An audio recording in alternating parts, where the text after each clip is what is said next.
Hello नमस्कार, स्वागत है आपका हमारे यूट्यूब चैनल पर। मैं उम्मीद करता हूँ आप स्वस्थ होंगे, मस्त होंगे और अपनी पढ़ाई में व्यस्त होंगे।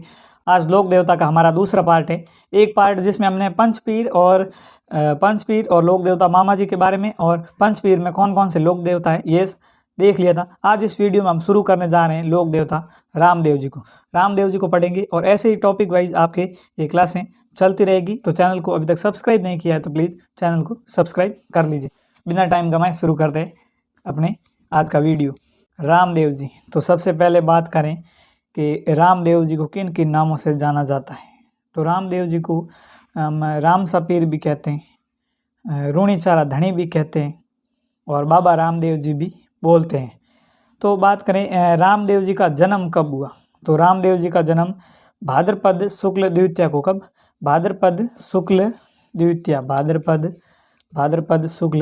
द्वितीया को बाबा रामदेव जी का जन्म हुआ 1462 विक्रम संवत 1462 में हुआ और सन देखें तो 1405 ईस्वी को बाबा रामदेव जी का जन्म बाड़मेर की शिव तहसील के ऊंडू काश्मीर गांव में हुआ। और बाबा रामदेव जी के पिता का नाम है अजमाल जी, माता मैणा दे और इनको भाद्रसुदी एकादशी जन्म हुआ था। मैणा दे के यहाँ जन्म हुआ। और बात करें कि ये इनकी पत्नी का नाम नेतल दे या निहाल दे भी बोलते हैं, नेतल दे और निहाल दे भी बोलते हैं। और ये अमरकोट के सोडा राजपूत दल्ले या दल सिंह जी की पुत्री थी। इनका विवाह अमरकोट के सोडा राजपूत दल्ले सिंह की पुत्री निहाल या नेतल दे के साथ हुआ था। और रामदेव जी को अर्जुन के वंशज माने जाते हैं। किसके? अर्जुन के वंशज माने जाते हैं रामदेव जी। और अगर बात करें रामदेव जी के गुरु की, तो रामदेव जी के गुरु है आपके बालीनाथ जी। कौन? रामदेव जी के गुरु बालीनाथ है। याद रखना, टॉपिक पूछ सकते हैं कि रामदेव जी के गुरु कौन है। तो रामदेव जी के गुरु बालीनाथ है। और रामदेव जी के बड़े भाई वीरमदेव, कौन? वीरमदेव, और उनको बलराम का अवतार मानते हैं। किसका? कृष्ण बलराम, तो उनको बलराम का अवतार माना जाता है। रामदेव जी ने समाज में छुआछूत, भेदभाव, सामाजिक बुराइयां इनको कम करने के काम किए, ऊंच नीच को मिटाया और मूर्ति पूजा का विरोध किया रामदेव जी ने। रामदेव जी कभी नहीं बोलते थे कि मूर्ति पूजा करो, मन में याद कर लो, मूर्ति की पूजा मत करो। ये सब रामदेव जी ने बोला था। छुआछूत, भेदभाव, ऊंच नीच, ये ऐसा कुछ नहीं होता, ये रामदेव जी बोलते थे। रामदेव जी ने ये ऊंच नीच का सबका इनका बहिष्कार किया था। और हिंदू इन्हें कृष्ण व विष्णु का अवतार मानते हैं। किसे? रामदेव जी को कृष्ण या विष्णु का अवतार मानते हैं। और मुसलमान इन्हें राम सपीर कहते हैं, मुसलमान भी राम सपीर कहते हैं। और हिंदू और मुस्लिम दोनों रामदेव जी महाराज की या राम सपीर की पूजा करते हैं। रामदेव जी ने एक पंथ प्रारंभ किया था। रामदेव जी ने एक पंथ प्रारंभ किया और उस पंथ का नाम है कामड़िया पंथ। कौन सा पंथ? कामड़िया पंथ प्रारंभ किया। रामदेव जी ने बाल्यावस्था में ही सातलमेर पोखरण क्षेत्र में भैरव नाम के एक राक्षस, मतलब भैरव राक्षस तो नहीं, एक सेठ था, बहुत क्रूर था। अभी कहानियों में वगैरह उनको राक्षस बताया गया। तो उस भैरव राक्षस से पोखरण और उस क्षेत्र को मुक्त करवाया, उसके आतंक से मुक्त करवाया और जनता को उसके कष्टों से मुक्ति दिलाई। रामदेव जी ने पोखरण कस्बे को पुनः बसाया तथा रामदेवरा रूणीचा में राम सरोवर का निर्माण कराया। रामदेव जी ने वहाँ पर राम सरोवर का निर्माण कराया। जैसलमेर शहर जिला मुख्यालय के से पूर्व दिशा में स्थित है। जैसलमेर में रामदेवरा रूणीचा का विशाल मंदिर है। बाबा रामदेव जी का जो विशाल या सबसे बड़ा मंदिर कहें तो वो रूणीचा में। और यहाँ पर रूणीचा में जहाँ हर वर्ष प्रत्येक वर्ष भाद्रपद शुक्ला द्वितीया को, अब भाद्रपद आएगा उस टाइम बाबा का मेला भरेगा, वो भी शुक्ल द्वितीया से एकादशी तक, भाद्रपद शुक्ल द्वितीया से एकादशी तक भरेगा। और विशाल मेला भरता है, बड़ा मेला भरता है। आप पैर रखने की भी जगह नहीं मिलेगी मंदिर में, या फिर रास्तों पे देख लीजिए, जो भी रास्ते बाबा रामदेव जी के जाते हैं। और बाबा रामदेव जी को सिर्फ राजस्थान के लोग ही नहीं पूजते हैं।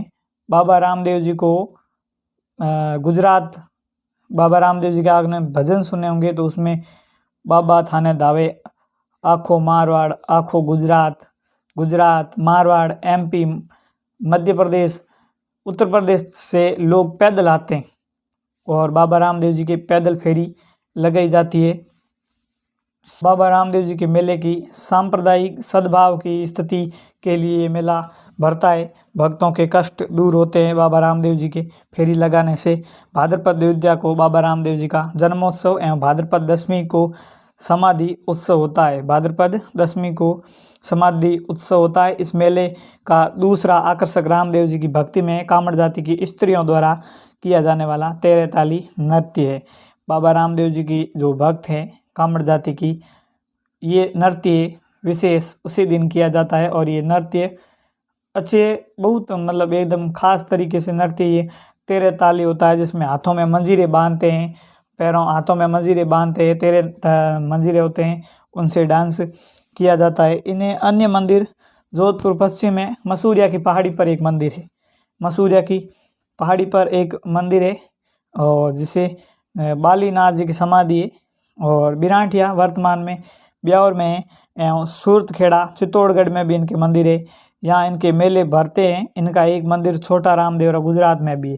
अगर छोटा रामदेवरा पूछा जाए एग्जाम में तो कौन सा है? गुजरात में है। बाबा रामदेव जी के जन्म स्थान उंडू कश्मीर बाड़मेर में दिसंबर 2019 में मंदिर बनाया गया, जिसकी ऊंचाई 110 फीट है। मंदिर की ऊंचाई कितनी है?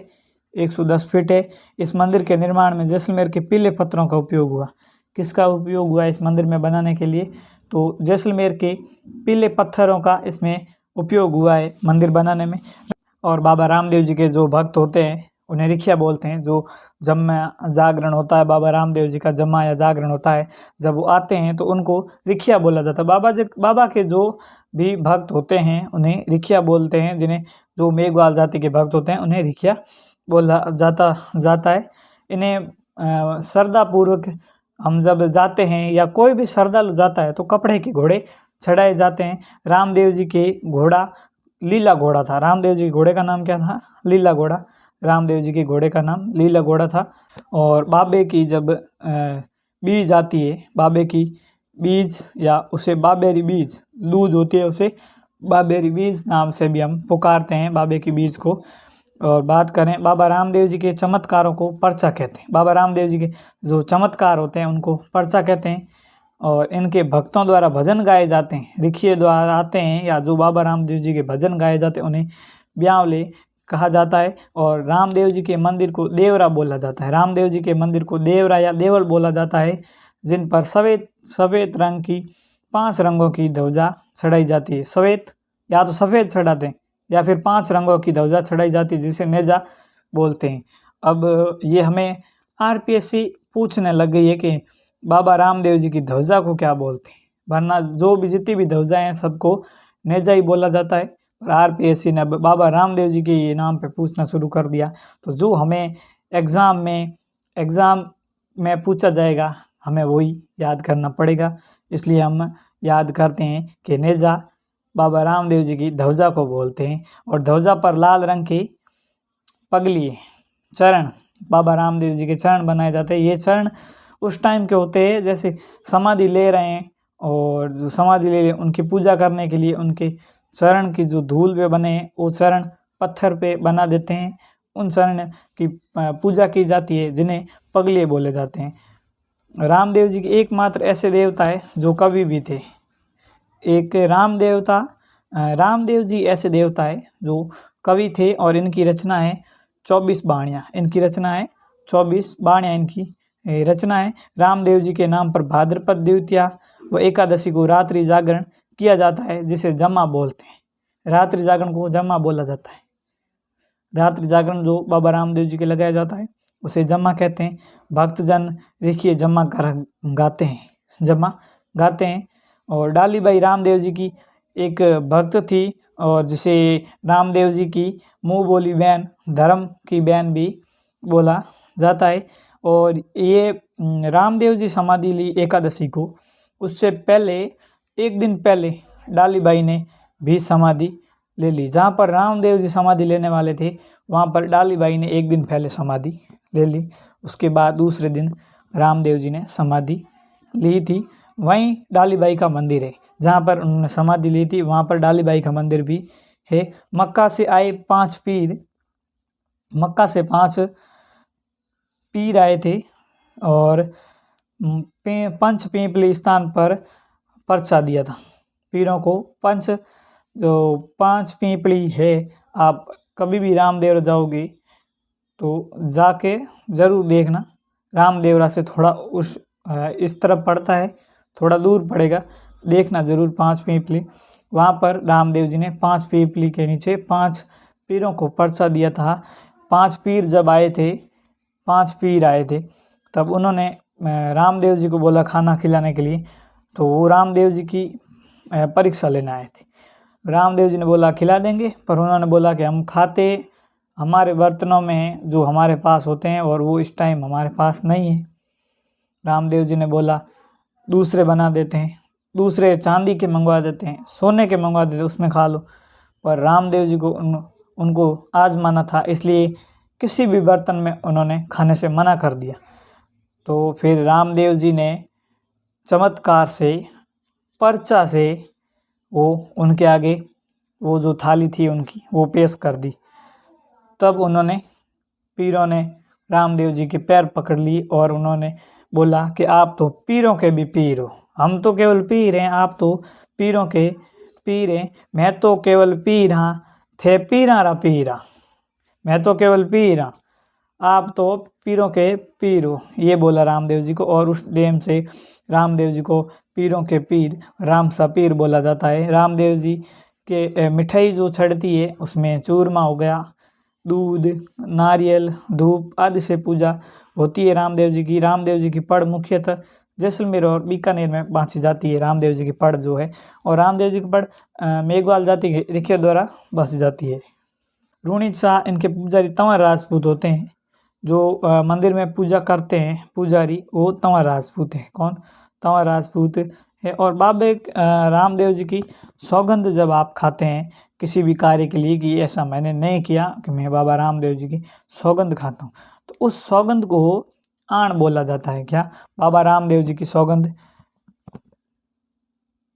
को आण बोला जाता है। और ये झूठी नहीं खाते, रामदेव जी की आण कहते हैं। और इनके भक्त कभी झूठी सौगंध नहीं खाते, बाबा रामदेव जी के भक्त कभी झूठी सौगंध नहीं खाते। अगर बाबा रामदेव जी की आण लग गई तो उससे आगे कोई कार्य नहीं करेंगे।